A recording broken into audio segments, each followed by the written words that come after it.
धोने वाली बहू। शादी के पहले से ही विभा को कपड़े धोने का बड़ा शौक था। कभी नल के नीचे तो कभी तालाब के पास। अरे मेरी नीली वाली लुंगी नहीं दिख रही है।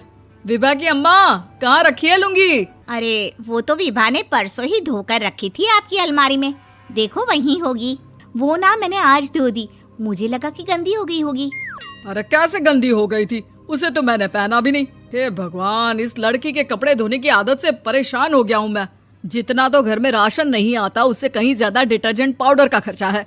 इसकी शादी करवा दो, शादी जाए अपने घर में ही करे काम, फिर चाहे घर के कपड़े धोने हो या पूरे गांव के। हाँ ठीक बोल रही हूँ, देखता हूँ मैं कोई लड़का। वो दिन भी आ जाता है जब विभा को देखने लड़के वाले आ जाते हैं। लड़की मुझे अच्छी लगी। होने वाली सास कहती है, बेटी अगर कुछ पूछना है तो पूछ लो। वैसे तो हमारी लड़की बहुत ही शर्मीली है, जो बोल दो वो मान लेती है, इसे क्या पूछना होगा। अरे कैसी बात कर रही हो माँ, मुझे इन लोगों के घर रहना है, सवाल तो कई है।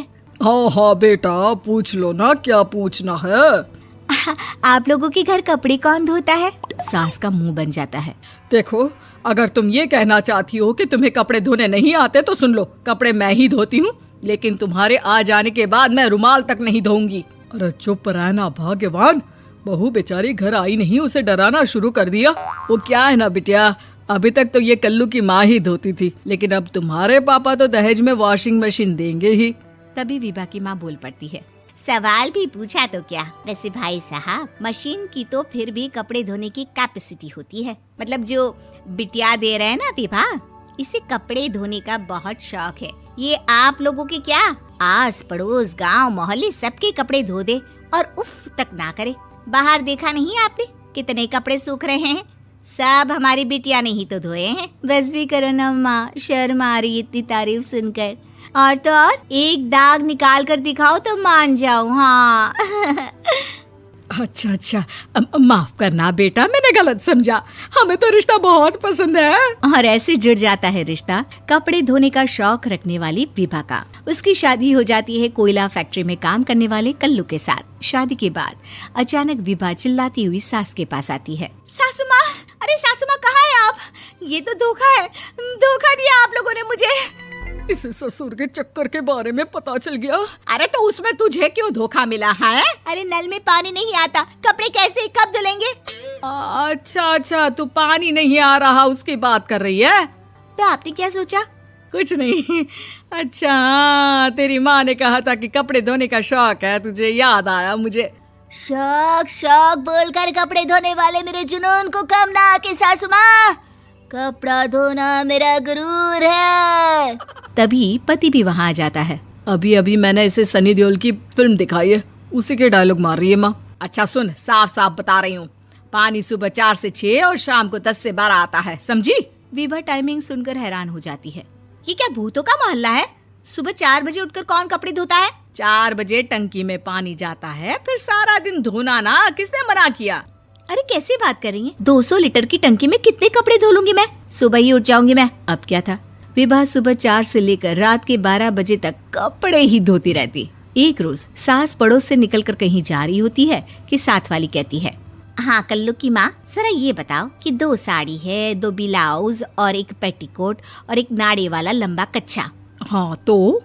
अरे तो क्या, कितना लोगी धुलाई ये बताओ। धोबन दिख रहे हैं हम क्या? हमारे पति सरकारी नौकरी से अभी रिटायर हुए हैं और बेटा सुपरवाइजर है कोयला फैक्ट्री में।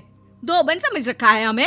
हाय रे कल्लू की अम्मा, माफ कर दो, वो तो मोहल्ले में यही सब बता रहे थे कि तुमने बहू को कपड़ा धुलवाने के काम में लगा दिया है। सास को पड़ोसन की बात सुनकर गुस्सा आ जाता है। वो घर पहुंचती है जहां घर के बाहर ही इतने सारे कपड़े सूख रहे होते हैं जितने कि किसी धोबन के घर पर। अरे ओ कल्लू की दुल्हन, बाहर निकल। माँ जी यहीं आ जाओ, बाथरूम में चादर धो रहे हैं हम। अरे अभी हम धोते हैं, तुमको बाहर निकलो। ये आस पड़ोस वाले बोल रहे हैं कि हम बहू से कपड़े धुलवा कर उसे कपड़ा धोने वाली बना दिए हैं। अरे छोड़ो ना माँ जी, किन लोगों की बातों में आती हो? आस पास के लोगों का तो काम ही होता है कि वो किसी तरह सास बहू को लड़ा दे। बहू सारे घर के कपड़े धोती है, ये क्या कम है? बोलिए। सास को भी लग जाता है कि वो बहू का ये सनकीपन नहीं छुड़वा सकती, इससे अच्छा है कि खुद ही चुप हो जाए। एक रोज सास और बहू मंदिर जाते हैं, जहाँ सास की साड़ी वहाँ खड़ी भीख मांगने वाली से मिलती है। माँ जी क्या बात है, आपकी साड़ी उस भिखारन से कितनी मिल रही है ना? हाँ हाँ देखो तो, दोनों की साड़ी मिल रही है। क्या बात है कल्लू की अम्मा, तुम खुद को तो अफसर की बीवी बताती हो और ऐसी सिंपल सी प्लेन साड़ी पहनकर घूमती हो। सिंपल और प्लेन नहीं है ये साड़ी। तो क्या सोने के धागे से फूल बने हैं? कुछ भी सासू माँ, कुछ भी। हाँ बने थे इस साड़ी में सोने के धागे से फूल। मेरे पति लेकर आए थे मद्रास से स्पेशली मेरे लिए 10,000 की। ताहे भाई साहब इस भिखारन के लिए भी सेम टू सेम साड़ी लेकर आए होंगे 10,000 की। सास उस वक्त तो कुछ नहीं कहती, लेकिन बहू के साथ घर आती है और अलमारी से एल्बम निकाल कर लाती है। ये साड़ी देख रही है, ये वही साड़ी है जिसे मैंने अभी पहना था। इस साड़ी में ये जो चमकदार फूल दिख रहे हैं ना, ये सोने के धागों से काढ़े गए हैं। लेकिन तू लोकल वॉशिंग मशीन ब्रश से घिस घिस कर सारे फूलों को निकाल कर साड़ी प्लेन कर दी। मुझे माफ कर दीजिए सासू माँ। और तो और, जब मैंने तुझे तेरी गलती के लिए कुछ नहीं कहा, लेकिन तूने तो सबके सामने मेरा मजाक ही बना दिया। क्यों? बहू को समझ में आ जाता है कि अब से उसका कपड़े धोना बंद।